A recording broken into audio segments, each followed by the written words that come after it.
I spoke very generally about what kind of damage earthquake can cause. So, ದಯವಿಟ್ಟು ಎಲ್ಲರೂ mute ಮಾಡ್ಕೊಂಡ್ಬಿಡಿ. Please mute your system so that there is no disturbance. Yeah, thank you. Uh, during the first half, I tried to mention that earthquakes are unpredictable. There was also a question whether we can predict it. No, as on today, no. We can probably predict which is a more earthquake prone area, less earthquake prone area based on the geology, based on the past history. But we cannot really predict when the next big earthquake happens, where it happens, what its magnitude would be, and how long the shaking will happen. All these things are very, very difficult to predict. And hence, this field is very challenging. So we need to prepare people to manage during earthquakes. And that's what is disaster management. So 3 important objectives of disaster management are: 1, reduce loss of life, bring it down to 0, very good. 2, reduce economic loss. And 3, how quickly you can bring back normalcy. And I told you that if you are conscious, if you have taken good care, then the disasters can be minimized. I gave you one example of, again, yeah, please keep your systems muted. It's a sincere request. I gave you an example of Erzin city in Turkey. When most other cities were severely damaged, more than 50,000 people died. In this city, there was no damage and no loss of life. And they claim that it is because of the very good engineering practice and people following the guidelines, people following the bylaws. I also compared 3 countries: Haiti, India, and Japan. I said that disaster management is worst in Haiti, and on the other hand, disaster management is best in Japan. Therefore, loss of life or any problem during such disasters is very minimal. So, wherever you have good awareness on disaster management, wherever you have good construction, wherever, people are more conscious about how to manage, disaster management will be wonderful. Japan is one example, probably New Zealand and United States of America are the other examples where earthquake disaster management is reasonably good. We go back, I said that, in Japan, the loss of life is minimal during earthquakes, though there are frequent earthquakes. Every year there will be big earthquakes. And I showed you one of the instances, 2011 earthquake, which you have been seeing on the screen, where unfortunately 25,000 people were killed. The reason, they all had guessed about tsunami. They knew what tsunami can cause, but they didn't expect such a huge tsunami to hit. They were all prepared for tsunami of height of about 10 meters, but tsunami waves of the height of more than 20 meters, even up to 40 meters were seen during this earthquake. And hence, about 25,000 people were killed. All these pictures are from that earthquake only. And you can see here, this failure is not due to tsunami. I think it is mainly due to, mainly due to earthquake. The ground below decided to slip. Even though structure was strong enough, the structure could not survive. And I gave you this example. Some strange things do happen. And in this case, one half of the road is intact, but the other half is totally disturbed. Such peculiarities can be observed. That is why we say earthquakes are unpredictable. Here it appears that these two ladies are climbing Everest. This used to be a flat ground, but because of the earthquake, the ground has been lifted up. And what you see here is a manhole. And this manhole decided to lift up, come up during the earthquake. Such strange things do happen. Maybe this manhole was bored underground. It wanted to see what is there above ground. It came up. This picture was taken in Tokyo by my professor. Again, 2011 earthquake. Here you see a sloping ground, a hilly terrain, and that hill has experienced landslide. And hence, the road is totally blocked. You try to remove this debris, some more slide will happen. So it's not very easy to control landslide. If it was possible, we should have done it before. But now it's very, very difficult. And to stabilize it is not so easy. So one major message you have to understand is that, nature is supreme. Nature is divine. Nature is totally, something which we are not able to fully understand. Human beings are trying to understand nature day by day. And every year, our experiences keep improving. Our knowledge keeps improving, but we are nowhere near the perfection. So we try to learn more and more. And we have to accept that, whatever happens due to nature, the natural disaster, we may not be able to stop. We can only try to control depending on the, experience, knowledge we keep gaining. But what is important in Japan is that whenever something happens, they try to record it very well. They try to understand. They try to modify the theories. They try to apply and improve the situations. And they are ready to immediately take action and bring back normalcy. See, whatever was mess during the earthquake, during the tsunami, that was converted into something which is accessible. People were requested to come back to their work immediately. All the necessary facilities were given. And within no time, maybe within a couple of days, maximum a couple of weeks, everything was brought back to normalcy. So you can see the picture during the earthquake and just after that. Here also during the earthquake and just after that. Here also during the earthquake, this road is a mess and after that. That is how Japan works. That is how we call disaster management in Japan is near perfection. Let us go to things in India. India is also a country which experienced in the past big earthquakes, which can be considered as earthquake prone. More than nearly 60% of the country we say is earthquake prone. And there have been big earthquakes in the past, magnitude 8, 8.7, and so on. And, the capital city of the country and 29 other cities, including 9 state capitals, are in earthquake-prone areas. Almost 10 crore people live in those places. And hence, we have to be extremely careful.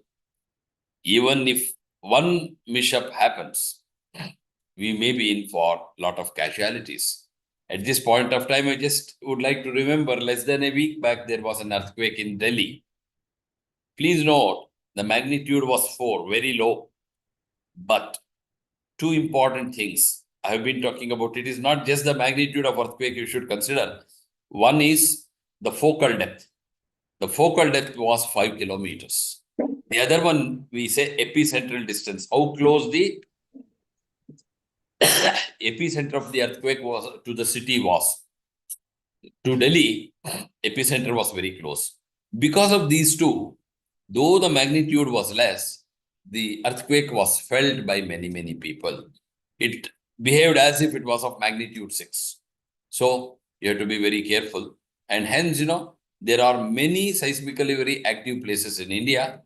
This is the map of India consisting of different earthquake zones, different degrees of earthquake effect which you can consider. So we have 4 zones. Whatever you see in blue is seismically least active zone 2, and whatever you see in red is seismically most active zone 5. And you see some part of Gujarat, you see some part of Kashmir, Northeast, and then Andaman Islands in zone 5. And next to zone 5 or dark brown zone 4, New Delhi, Indian capital, is in zone 4. And what you see in yellow, mostly in the coastal India, is zone 3. So zone 3 and above, we say that they are seismically prone. I just would like to talk about this earthquake, Latur earthquake, for a couple of minutes. This happened way back in 1993. To be precise, on 30th of October. It had a magnitude of 6.3, big but not very huge. Focal depth 12 kilometers. What is disheartening here is that this entire place was prone, was shown to be not prone to big earthquakes. This was considered seismically least active. No big earthquake can happen, but this big earthquake happened. And people were never prepared.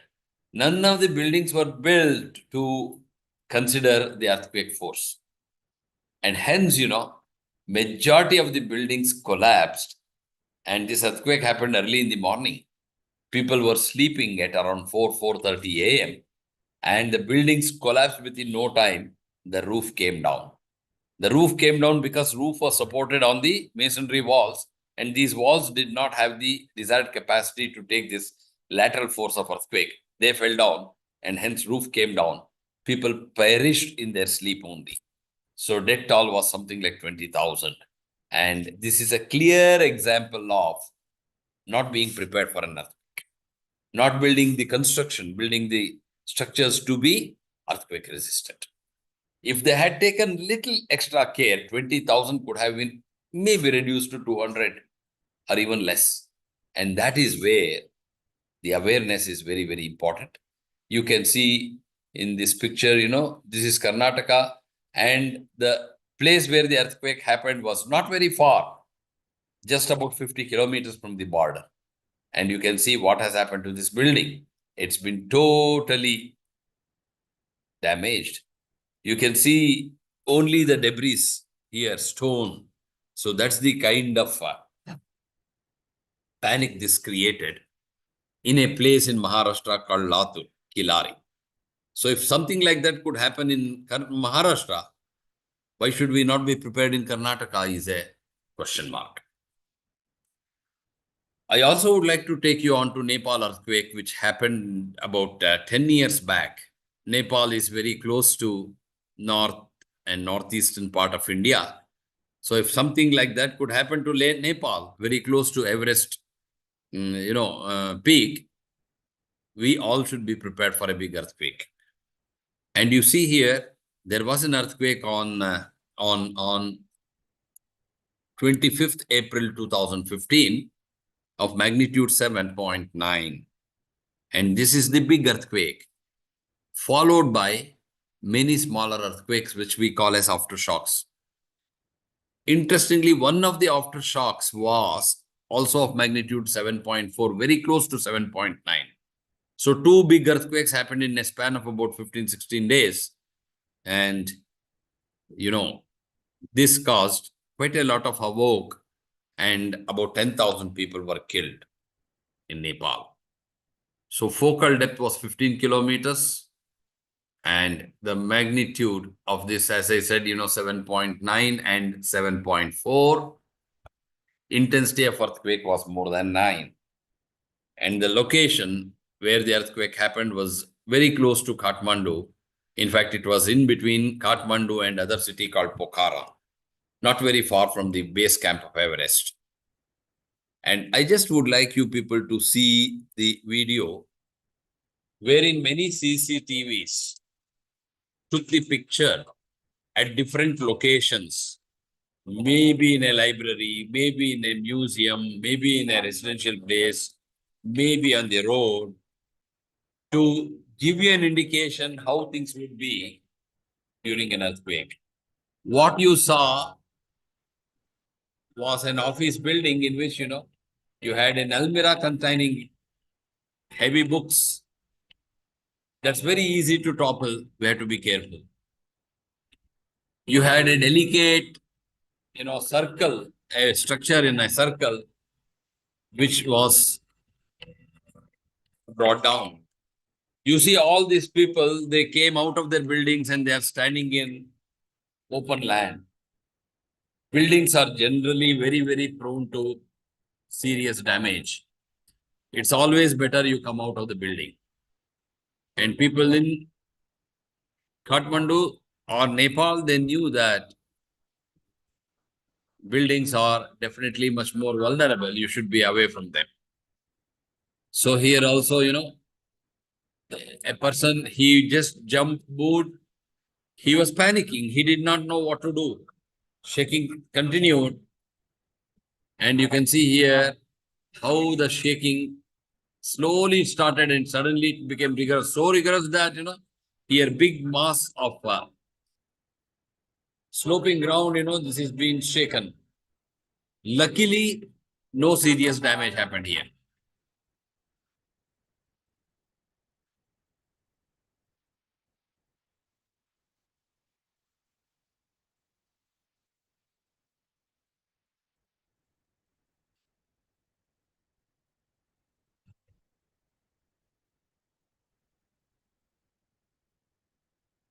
You can see hanging things like fan, chandeliers are very delicate.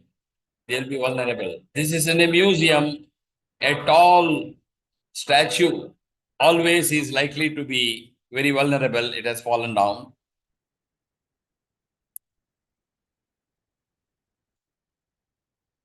So the road is having normal traffic. The traffic, just like in India, is quite irregular.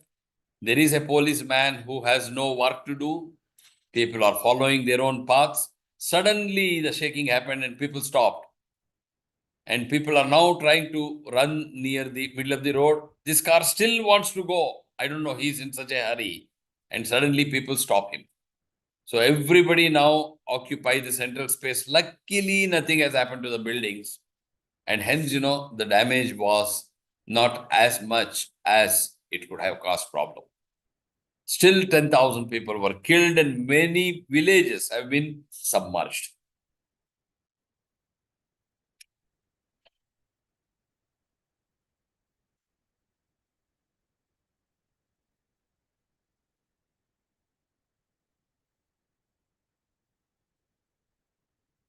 One more area where you have normal traffic. Suddenly, people realize that something has happened. And then, all people, they start rushing out. All of them rush out of the buildings and they occupy the central space. And people are waiting for the shaking to stop. Because driving when the road is shaking is very, very difficult. So here, depending on, their capabilities, depending on how far they are in the building, people are coming out one after the other. Luckily, no damage has happened.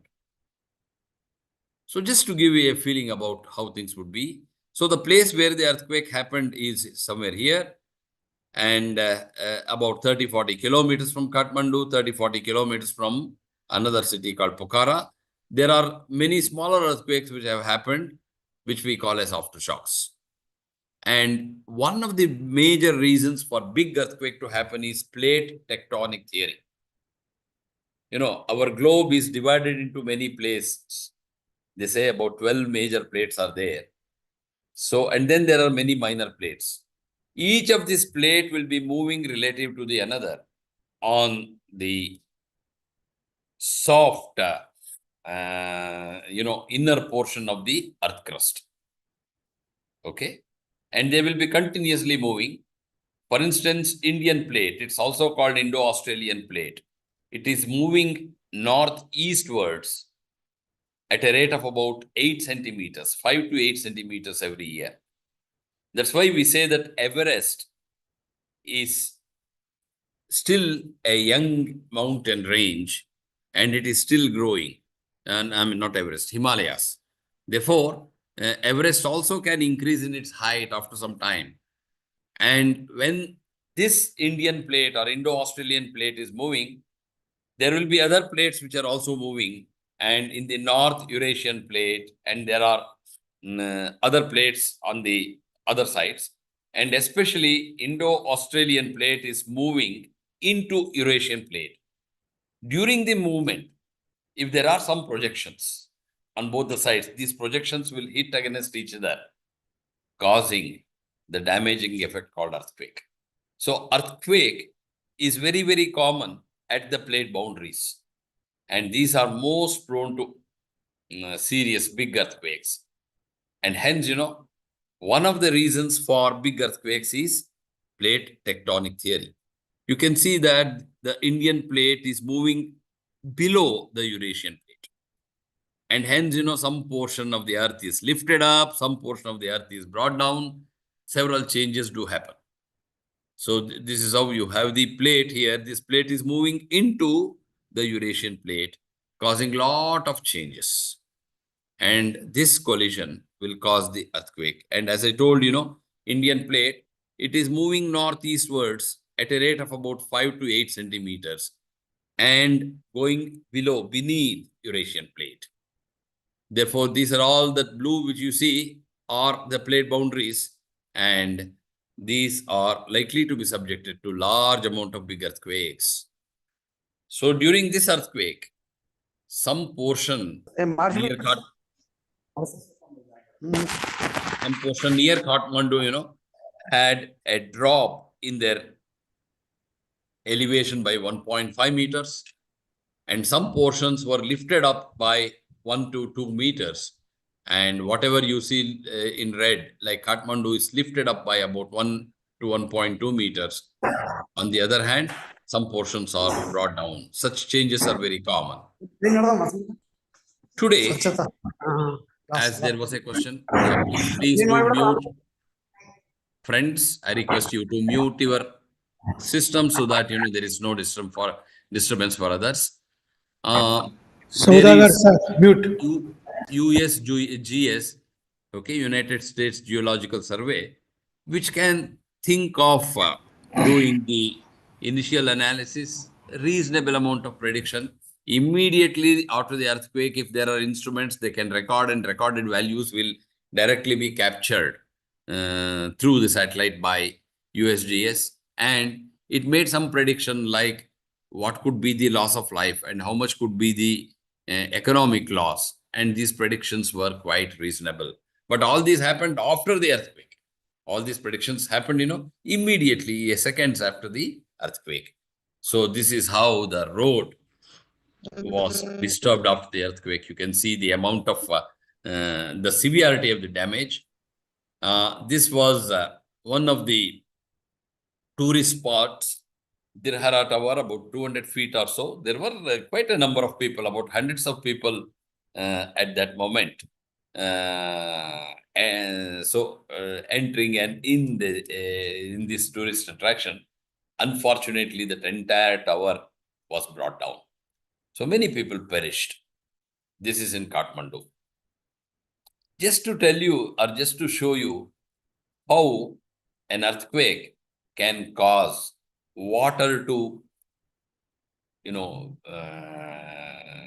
show its mightiness. So, water is, still in a pool, internal pool in a star hotel. Everything is okay. Suddenly the shaking started. And initially the shaking was less. You can see this CCTV is moving, therefore it's shaking. And see, now water has started to gain energy. And you can see these waves are generated. Exactly, this is how tsunami is generated. And tsunami can cause more and more problems. Can you see water which was still in the swimming pool has been so ferocious because of the agitation from the bottom. And that is what is the power of an earthquake. Just keep this. And hence, let me just go to some theory, some things about the earthquake. And before that, I also would like you to see what happens during a big earthquake. Mexico is another place which is prone to big earthquakes. So here, sometime in 2017, there was an earthquake of magnitude 8, but it did not have much casualties because this earthquake happened far off from Mexico City, far off from habitation. On the other hand, about 12 days later, on 19 September 2017, a 7.1 magnitude earthquake happened, which killed about 400 people. And you can just have a feel as to how things will be immediately after the earthquake. Again, many CCTVs have taken this. Here also people are coming out of their buildings. You can see how the building is shaking. You can see what is happening. Just have a look at it. All people are coming out. There are sirens, whistles, informing people to detect.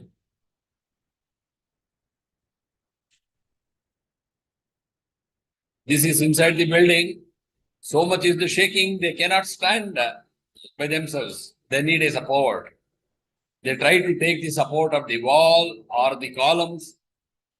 You can see how the chandeliers are moving, how loose parts in a building are disturbed.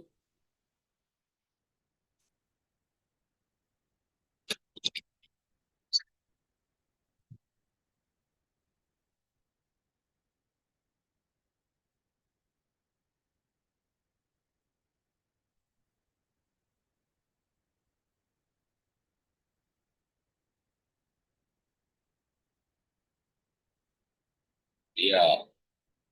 You can see the agony in people.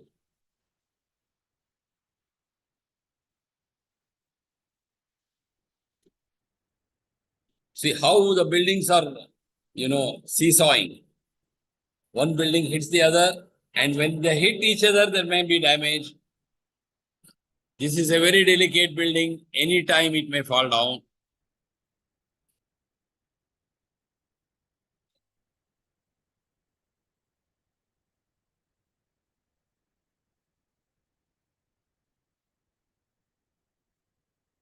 This is inside a house, residential area. See the amount of panic people have.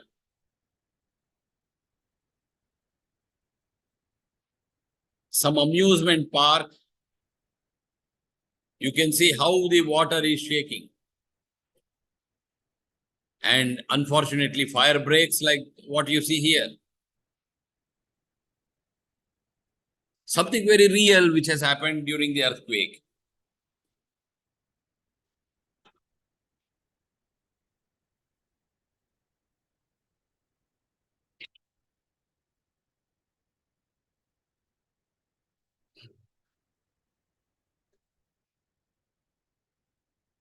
Okay.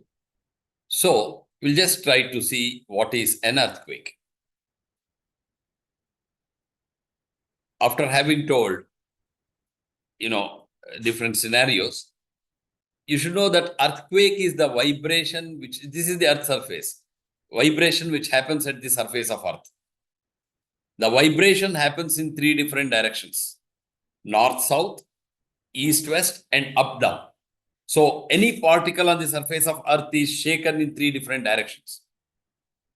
And this happens because there will be a disturbance caused at some depth below the surface of the earth. The point where the disturbance is caused is called focus or hypocenter. A point exactly above the focus or hypocenter on the earth surface is called epicenter. So naturally, epicenter is the nearest point to the disturbance. The distance between these two is called focal depth. And if you are somewhere here, how far you are from the epicenter is measured by epicentral distance. Quite naturally, if the focal depth is small, if the epicentral distance is small, the effect of earthquake, the damaging effect of earthquake is more. And if the magnitude is big, focal depth is small, epicentral distance is small, you can easily say that the damaging effect also is high. So damage is not just talked about by the magnitude or power of earthquake. Also, these parameters are important. In general, you should know that earthquakes are unpredictable. You cannot predict when the next big earthquake happens, where it happens, what its shaking would be, what magnitude it would be. All these are next to impossible to predict. And in general, you should know focus is the point of disturbance inside the mass of Earth. Sometimes maybe only a few kilometers, sometimes it is few hundred kilometers.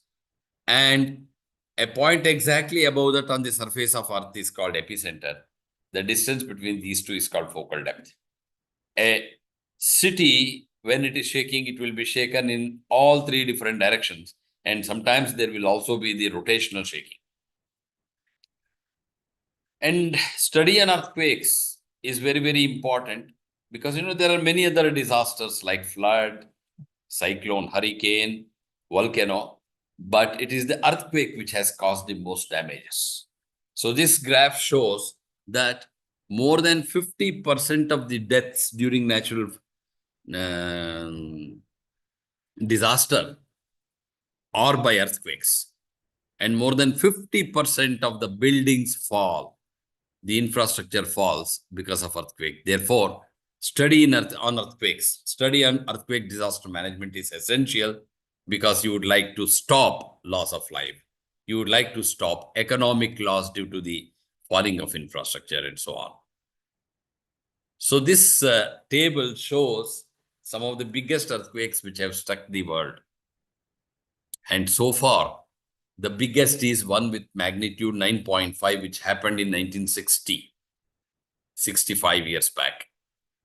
It happened in Chile and it caused tsunami in Japan. Where is Chile and where is Japan?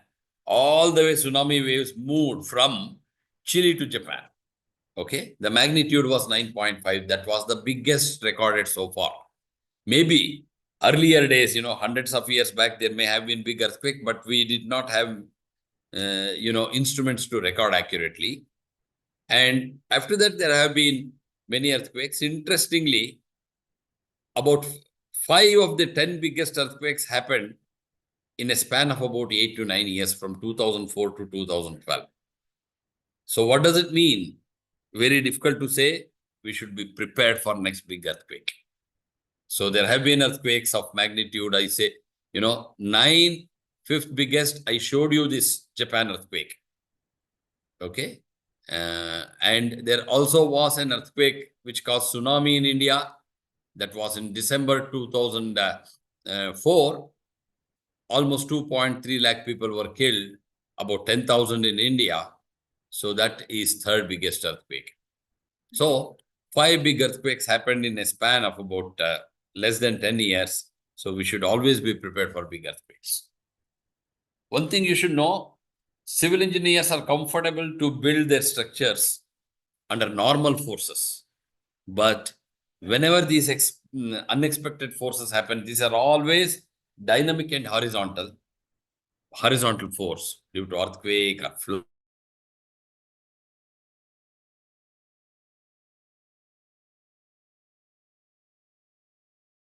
People should be prepared. The building should be able to,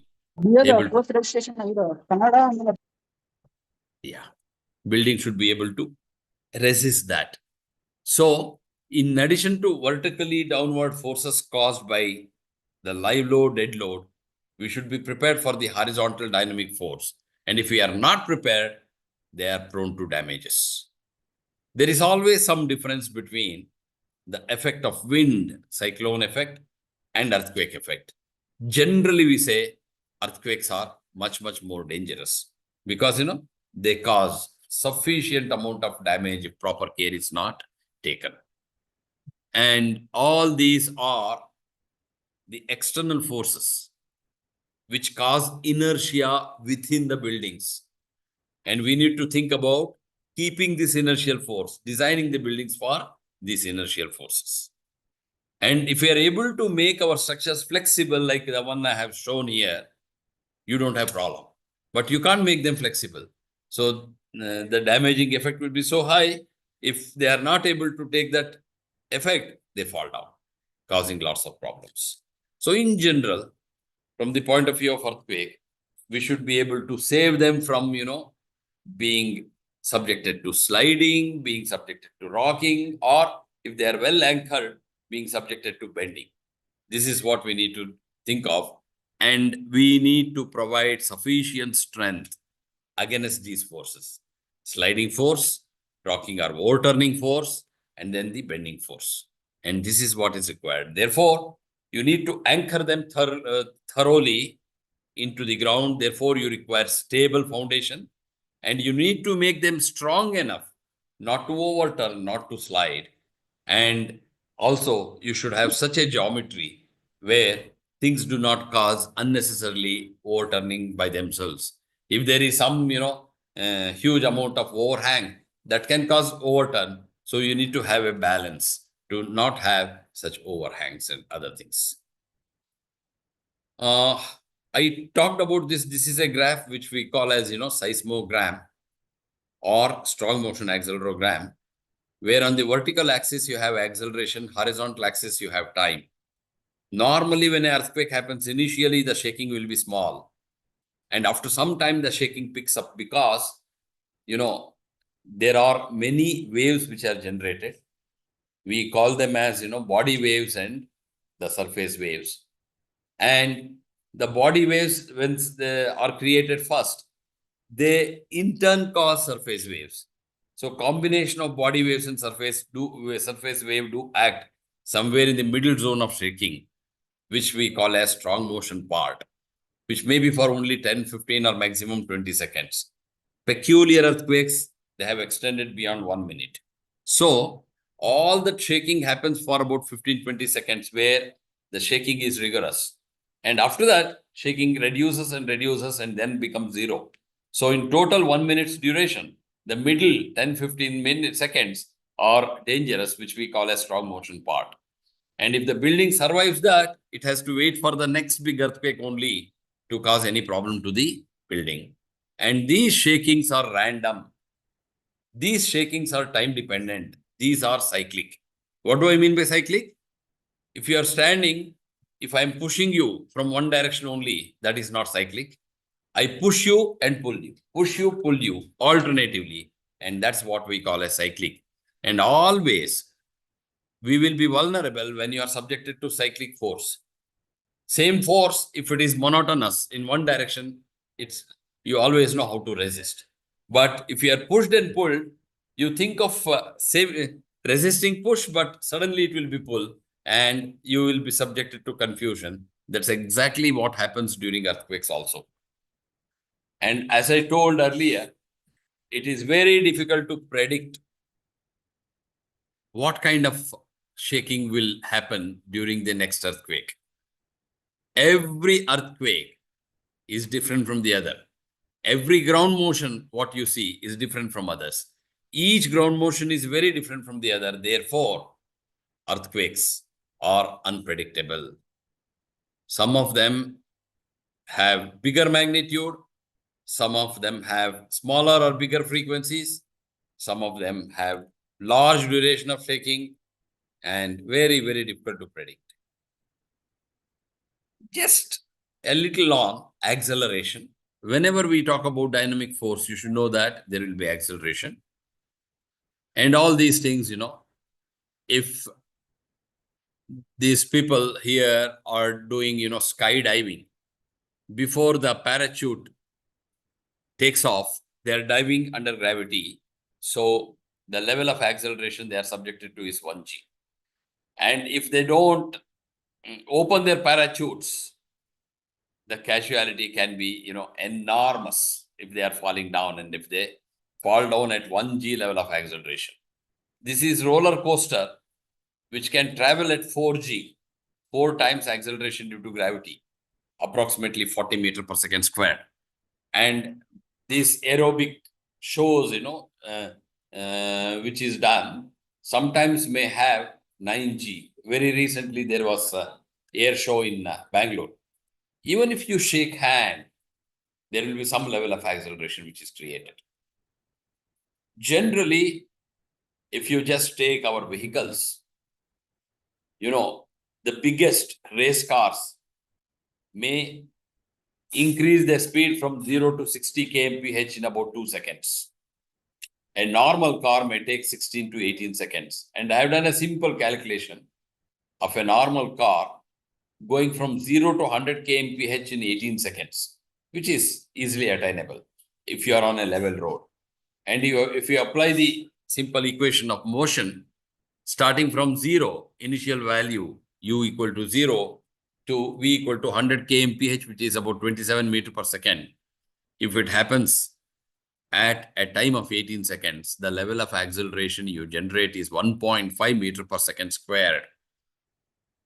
On the other hand, earthquake can cause an acceleration even up to 30 meters per second squared, 20 times this, in 3 different directions.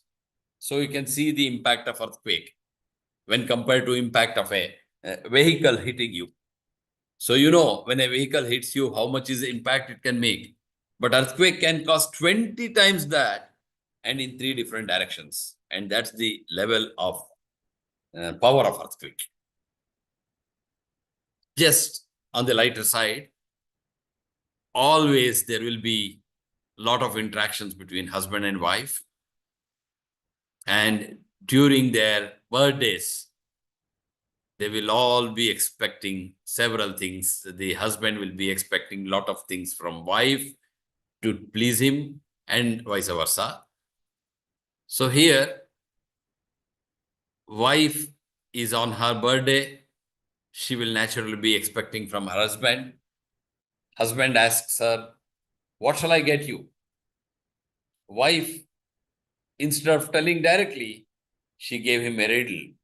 She said that she wants something that accelerates from 0 to 100 in 10 seconds. She thought that her husband is intelligent, she will understand, and she expected that he will get her a good car, accelerating from 0 to 100 in about 10 seconds. But the husband was much more clever. He acted as if he was dumb, but then, whatever she asked, he said, he's satisfying. So he brought her a weighing balance. And he said, this can accelerate from 0 to 100. So she expected 0 to 100 kmph and hence, a car, but he says 0 to 100 kgs in about 10 seconds if you stand on it. Naturally, you can understand how much upset the wife was. So effect is that the husband is in ICU. So this is what is acceleration. And generally, acceleration is created by forces which are not continuous, which change, which are either cyclic, which keep increasing or decreasing. So here, only this is static force. This doesn't create acceleration. All other forces create acceleration. And always the one which causes panic is the cyclic force, which you can see here, green one. So this force increases with time, reaches a maximum value, then decreases to 0, and again increases with time, reaches a maximum value in the opposite direction, comes back to 0. Therefore, a cyclic force is one in which, you may apply from left to right for one duration of time, right to left for the other duration of time. So you may push, pull alternatively. And that is very, very dangerous. I just skip this. And in general, you should have an idea about inertia. Inertia is always resistance to change. We also don't want change. Here, this boy is sleeping in his bed. In the morning, he is woken up by his mother, and she tries to wake him up, to make him study, to make him go to school, but he doesn't want a change. And he's showing inertia. So likewise, every one of us show inertia to change. Even the buildings show inertia. They don't want change. But there will be an earthquake force which happens at the base. And buildings don't want to change. Buildings don't want to move. And that causes inertia. And I always keep saying, there is not much difference between static and dynamic force. Both of them deal with equilibrium. And static deals with static equilibrium, dynamic deals with dynamic equilibrium. Therefore, you can use D'Alembert's theory, and hence, you can always equate inertial force to be on the opposite direction to the accelerating force. And F is equal to ma is what the Newton's law says. Therefore, the dynamic force is dependent on two things. One is mass and another is acceleration. Acceleration is what is created by earthquake. You may not be able to directly control it. There are indirect methods by which you can control. But mass is something which you can control. If the mass is less, the force is less. The earthquake force is less. So we always intend to create lightweight structures. Lightweight structures will reduce the earthquake force. Ductile structures will delay the damage. That's also important. And lightweight structures are also important. So normally I talk about inertia and I give to my students simple example. Let us say you are standing in a bus. Bus is stationary. Driver comes, he suddenly takes off. He suddenly applies the acceleration and takes off. And you tend to fall. Will you tend to fall forward or down, backwards? You always tend to fall backwards because, please note, you are standing on the base, on the floor of the bus. Therefore, your feet are stuck to the floor. When the bus moves forward, because it's not under your control, it is controlled by the driver, the feet move forward, but your body says, I don't want to move. I want to rest. So you fall backwards. Exactly in the same way, if you are in a bus which is moving at a constant speed, suddenly driver applies the brake. Your feet are stuck to the floor stops because the brakes are applied. Feet stop, your body says, no, I don't want to change. I want to continue to move, and hence you fall forward. So these represent inertia. Exactly similar things do happen to the structures. And you should design them. You should strengthen them to see that this inertial force are resisted. And if you can make them flexible like this one, it is good. But you may not be able to make them flexible. And that is where the problem lies. So in general, our job in earthquake resistant construction is, as I said, you make them lightweight, you make them flexible, you also make them ductile. Okay, I just skip these things and I always show this WTC collapse and tell people that, they didn't collapse immediately. That's why, they are ductile. They were able to save many lives because many people were able to come out of the building before the buildings collapsed. The two towers collapsed. So I skip here and then tell you that all of us will prepare our buildings to take certain forces. Normally, these forces are the downward forces. But what earthquake creates is the horizontal force. In addition to this downward force W, this horizontal force H is there. And this horizontal force H is also dependent on W. It's a function of W. Therefore, if you make W less, H will also be less. And that is where you can make your structures much more capable, strong enough. And this H depends on which region you are in. I told you that there are many earthquake-prone areas in India. There are less earthquake-prone areas also. Fortunately, Mysore, Bangalore are less earthquake-prone. So, if you build the same building, one in Mysore or Bangalore, and another perhaps in Kashmir, they will be subjected to same vertical force, but the horizontal force is different. Because the horizontal force depends on the region, depends on the zone. Zone 5 horizontal force is more, 3 to 4 times more than in zone 2. Therefore, same building at 2 earthquake zones have to be designed, built differently. So in earthquake prone area, you need to take extra force. Therefore, cost is going to increase. So everybody thinks, oh, earthquake resistant construction, you may have to spend a lot of money. I always say that yes, you have to spend more, but how much more? Not too much significant. Imagine you build your building, say your building costs 1 crore rupees. At least 70% of the cost is for beautification, for cosmetics. You might use granite cladding, glass panels, marbles, several things. Only 30% is for the building as such, the columns, beams, walls, etc. So out of 1 crore, only 30 lakhs is spent on that. 70 lakhs is spent on the cosmetic purpose. And if you build a structure in Mysore, the horizontal force is less. On the other hand, if you build it in Kashmir, the horizontal force is more. Therefore, the cost in Kashmir may be maximum 3 to 4% extra. On the other hand, in Mysore, if you consider the earthquake force, the cost may be maximum 1% extra. So 1% of what? 1% of 30 lakhs, which amounts to 0.3 lakh. And if you are spending 1 crore rupees, additionally, you'll be spending 0.3 lakh. Or instead of 1 crore, you might spend 1 crore and 30 lakhs, 30,000 or 40,000 maximum.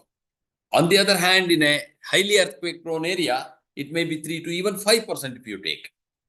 5% of 30 lakhs is 1.5 lakhs.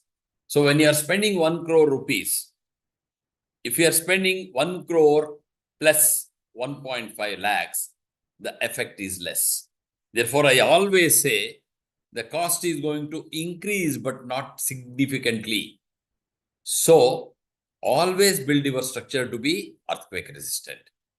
Then you will live in the building more confidently. There will be less scope for any damage. The maintenance, if it is taken care, you will not have any problem. So cost is going to increase, but insignificantly. And I generally say earthquake engineering is all about interdisciplinary effect. If you are a scientist, if you are an economist, if you are a manager, if you are a healthcare doctor, if you are an engineer, all of us work together to reduce the damaging effect. You should reduce the number of loss of life. You should reduce the economic loss. Therefore, it is truly interdisciplinary. So earthquake disaster management is interdisciplinary. Every one of us will have to work together. Civil engineers have a big role to play because we build our infrastructure, but others are equally important. You need a geologist, you need a foundation engineer, you need an electrical engineer, you need a mechanical engineer, you need a structural engineer. All of us will have to work together with a single goal to make the effect of earthquake as minimum as possible. Here I have, okay, two other things which I am talking about. One is magnitude of earthquake and another is intensity of earthquake. Magnitude is simply the power of earthquake, how strong a particular earthquake is. And intensity is the damaging effect of earthquake. So damaging effect of earthquake is dependent on the location, how vulnerable the location is, how far the location is from the epicenter, and several other things. Therefore, intensity is not a constant value, but the magnitude of earthquake is a constant. And we say magnitude in Richter scale. And whenever the magnitude is 6 and above, you say that it's a strong earthquake. 7 and above, 6 to 7, it is 10 times bigger. 6 to 8 is 100 times bigger. 6 to 9, 1,000 times bigger. So much, 1,000 times more energy is released. So magnitude is generally spoken in logarithmic scale. And whenever the magnitude is increased by a small quantity, the energy release will be in a large quantity. And every earthquake, there is only one magnitude. But intensity depends on several things like what I have mentioned here. how far you are from the epicenter, how distant is the focal depth, and how much is your awareness to, earthquake resistant construction, how much rich the country place is. Several things to govern the intensity. And magnitude, as I said, magnitude 6 is 10 times smaller than magnitude 7. And magnitude 8 is again 10 times bigger than magnitude 7, 100 times bigger than magnitude 6. You should know it's something like, magnitude is a small hill at magnitude 6, whereas a big towering mountain in Himalayas could be magnitude 7 or magnitude 8. Or you also can probably give the example of crackers, which we fire during Diwali. And you have smaller kudre pataki, ane pataki, smaller crackers, which children may even hold in hand and burn, fire. On the other hand, if we give you an atom bomb, children will be scared. They will be scared even to light it because, it makes huge noise. It releases most energy. So atom bomb is something like, high magnitude earthquake, like 7 magnitude, 8 magnitude. And the smaller crackers are very small, magnitude 4 or so. So they don't cause serious problems. So you should be very careful about that. And intensity is spoken in terms of a scale called modified Mercalli scale, which is expressed in, scale from 1 to 12. 1 is very, very insignificant, very sensitive instruments only can detect, or they also find it difficult to detect. 12 is like total pralaya, total catastrophe. If there are 100 buildings on a street, all 100 buildings are destroyed. 11, slightly smaller. Out of 100, maybe 50 buildings or 30 buildings are destroyed. Remaining buildings are damaged. 10, maybe 10 buildings are destroyed. Remaining buildings are damaged to different lesser degrees and so on. So likewise, you have the intensity spoken from 1 to 12. So far we have not had intensity 12. Intensity close to 10, 11, they are supposed to be very, very severe, causing a lot of deaths. So we use one map called isoseismal map, which we create just during the earthquake. And isoseismal map is something what you see here, what you see here, which has many contours. Each of this is a contour of equal seismicity. So magnet intensity 5, somewhere here, intensity 6, 7, 8, 9, 10. So naturally, highest intensity is at the epicenter. And you go further, the intensity reduces. So what does it mean? So if you have a display of this coming on your screen, on your TV or anywhere, you will know what intensity of shaking you are subjected to. And if, let us say, you are subjected to a shaking of intensity 4, 5, you don't have to bother. If the intensity is more than 8, you should be concerned. If the intensity is something like 10, you should be even more concerned. Immediately, you should get inside a study table, wait for announcement from the, say, corporation or so. So, such a drill is very common in places like Japan. Every year, at least 2 such drills are made. I was there for 3 years. I attended 4 to 5 such drills. And on the other hand, if such a drill is not there, people have no awareness. And hence, if an earthquake happens, people will be totally shaky. People will be panicky. They don't know what decisions they make. And if they make a wrong decision at that time, it could be anything, loss of life to anything that you should be bothered about. Always people get confused between magnitude and intensity. I try to explain it through this example. You take a bulb, you take an electric bulb. So you take 2 bulbs, one of 100 watt and another of maybe 40 watt. Which is more powerful? 100 watt bulb is more powerful. So that has more light, more brightness, and hence, it consumes more energy also. So wattage is very similar to magnitude. So 6 magnitude earthquake is bigger than 4 magnitude earthquake, smaller than 8 magnitude earthquake. wattage and magnitude are similar. And then same bulb, 100-watt bulb. If you are close to it, the brightness is more. You go away from it, the brightness decreases. So the brightness which we speak in lux is something like intensity. If you are closer to the epicenter, the intensity is more. If you are farther away, intensity is less. And I want you to keep that in mind. So earthquake disaster management is all about how you reduce the damaging effect of earthquake. And disaster is, you can call it as calamity, you can call it as cataclysm, catastrophe, tragedy. It doesn't happen to one family, it happens to many, many families in a bigger area. And disaster management is all about controlling.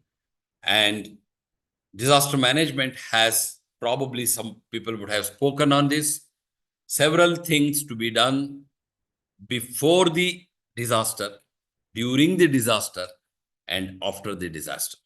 So a lot of things to be done pre-disaster or before disaster, lot after the disaster. And we have 4 important things: mitigation, preparedness, response, and recovery.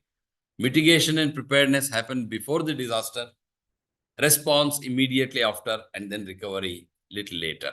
So the objective is to bring back normalcy. And in general, hazard is something which is not under our control.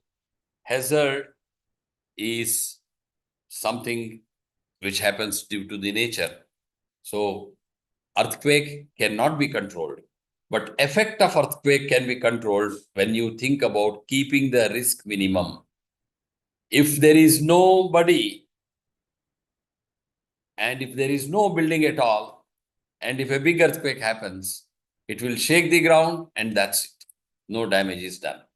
On the other hand, if you have buildings, if you have too many people, you have more risk, and hence, it may cause disaster. So disaster management is all about how you can reduce the risk. Unfortunately, risk is created by mankind. So risk is man-made, and how much risk you can reduce will reduce the disaster, will make the disaster management much more effective. And this is what you have to keep in mind. And in general, World Risk Index, which I told, it is all about how much exposure one has to some disaster, and also how much vulnerable the place is, how much vulnerable the buildings are. And this is what you need to calculate. Vulnerability is all about sustainability and capacity. So how much, susceptibility, how much susceptible you are to vulnerability, and how much capable you are to resist that. And this is how you bring the World Risk Index. And I told you that, unfortunately, India is not among the best. We have a lot of things to do with respect to disaster management. So exposure, vulnerability, susceptibility, and capacity. So individuals' capacity as well as systems capacity is what you people need to understand. And as I told, India is still having a lot of scope for improvement. Okay. So in general, disaster management involves mitigation, where you build earthquake-resistant construction, preparedness. You show the preparedness. You have people, given awareness before the event as to how to manage. You have trained people who can bring in relief. You have good medicines and other healthcare systems, to take care of people who are injured.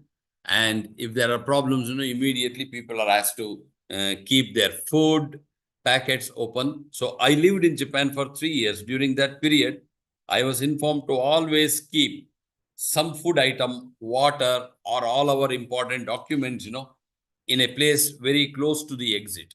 I kept something, just at the exit in a small bag, including a torch, a rope. So if by chance there was any earthquake, we were informed to just pick up that. I had my documents like, copy of my passport, visa, everything, I had kept there. And every time I used to change. So something like Maggie noodle I used to have, and replace it once in 15 days. So this was an exercise which we were doing because the government gave training on that. Exactly similar is important.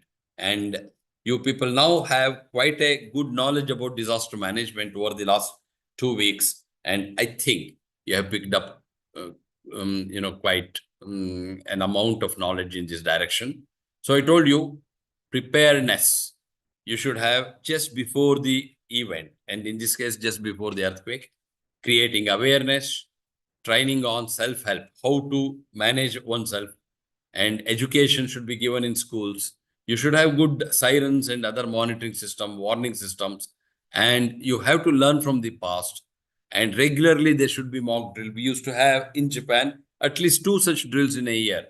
On a Sunday, well in advance, you are informed, and it is more like an entertainment also, both entertainment and knowledge building. So you undergo the drill. Response, you need to have rehabilitation centers to take care of people who are injured during the problem. And there should be food, shelter, medicines, trained relief workers, lifelines to be re-established so that, bring back normalcy. Recovery is done immediately after the earthquake. You need to do some reconstruction. You need to build the building new.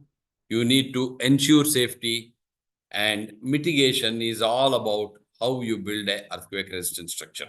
So disaster management requires all these effects. And then, in general, disaster management is prevention. You try to prevent, better than curing, you need to prevent a problem. There should be good technical awareness, and people should know how to build their earthquake resistant structures. Disasters, can happen during nights, can happen during rainy season. Electricity may fail, usually during the disaster. And if it happens during night, visibility may be poor. There may be many fallen debris, bridges, harbors, etc. may have suffered. There may be severe climatic condition you may have to deal with. Fire breaks due to either, leakage in the gas mains or, short circuiting, etc. So you need to take care of these worst situations. And who has to do disaster management? All of us. As I told earlier, if you can follow the guidelines, what the corporation gives in terms of maybe construction or in terms of leading life, 50% of the disaster management is covered. And then the organization, our country also will have to give some kind of a drill to people to create awareness.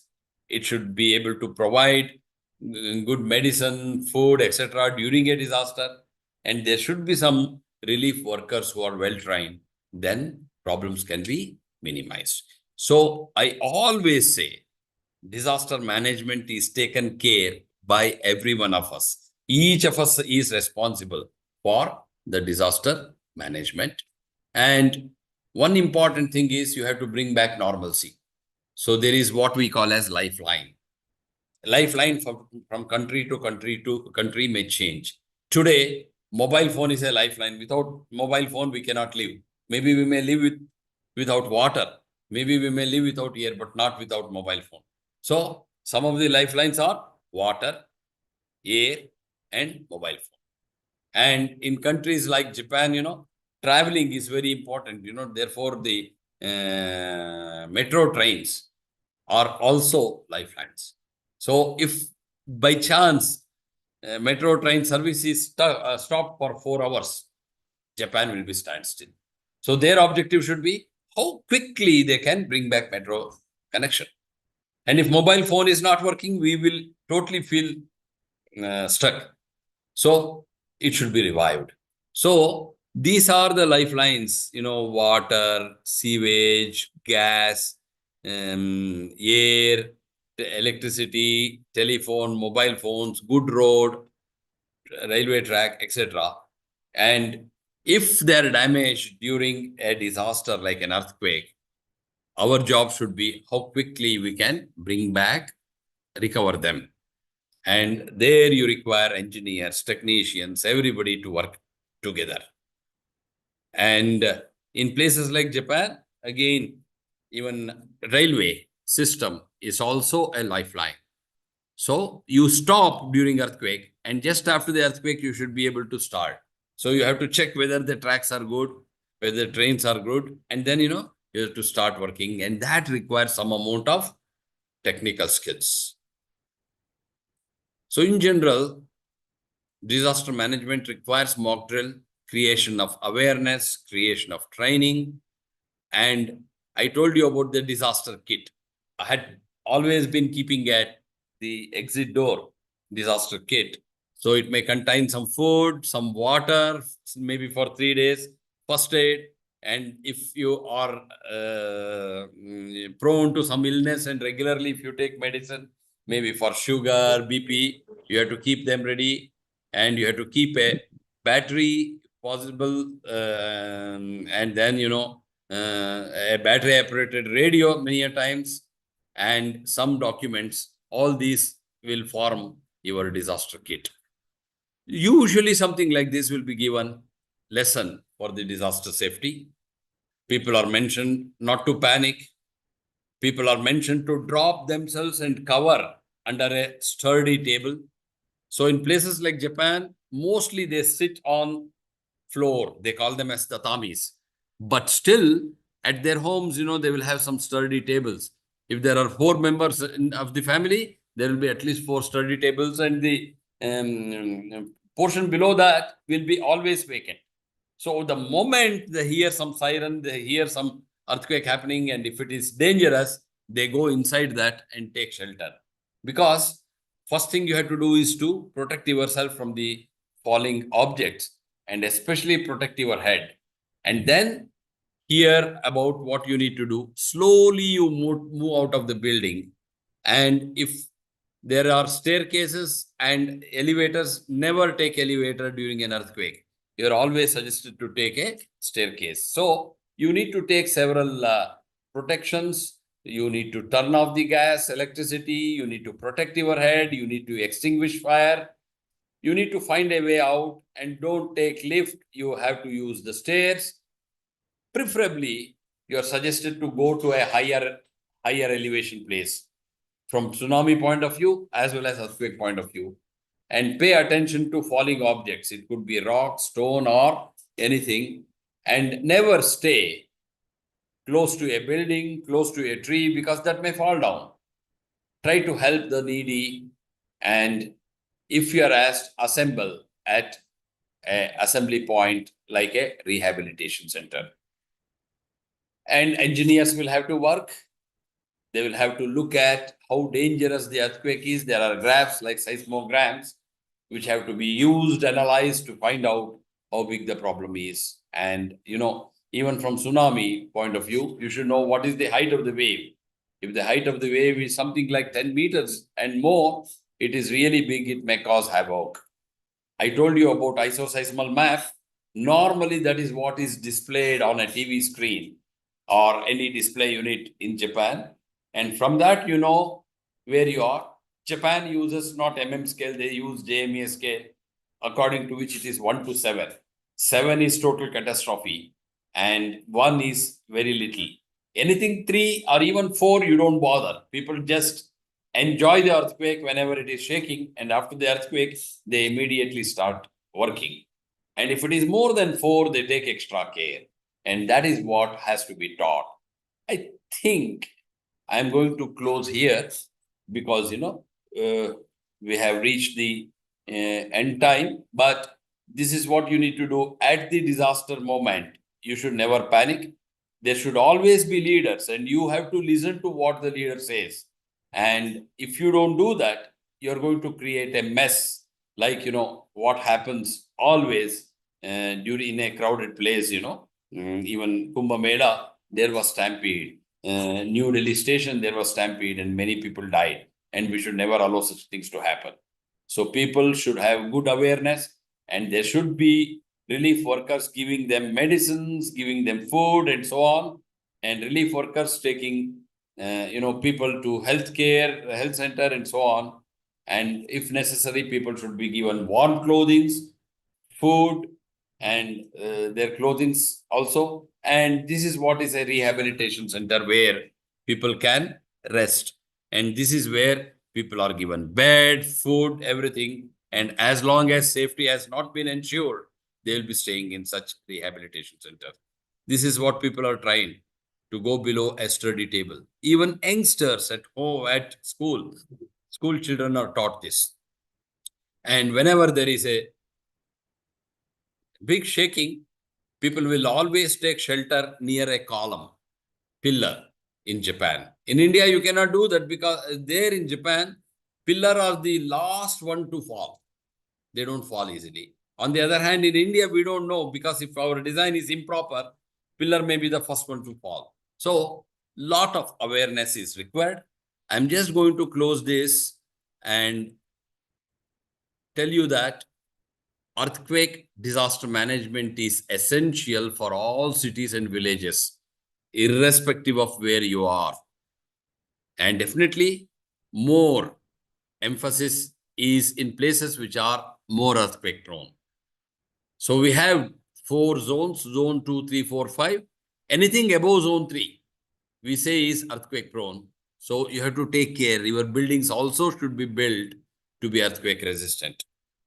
And it may prove to be a little costly, but always safety is more important. Stability is more important. You need to be not panicky. You need to be more relaxed. You need to have more confidence. For that, earthquake disaster management is essential. Only thing I would like to tell you, friends, is that I couldn't have a direct interaction with you people. I had the opportunity to experience a number of earthquakes. Every time I felt vulnerable. I wish and hope you people will not have such experience. And you people will be prepared, but you will not have such experience. I wish all the best to all of you. And I hope I was able to communicate a little during this 3 hours period. I'll be very, very happy to answer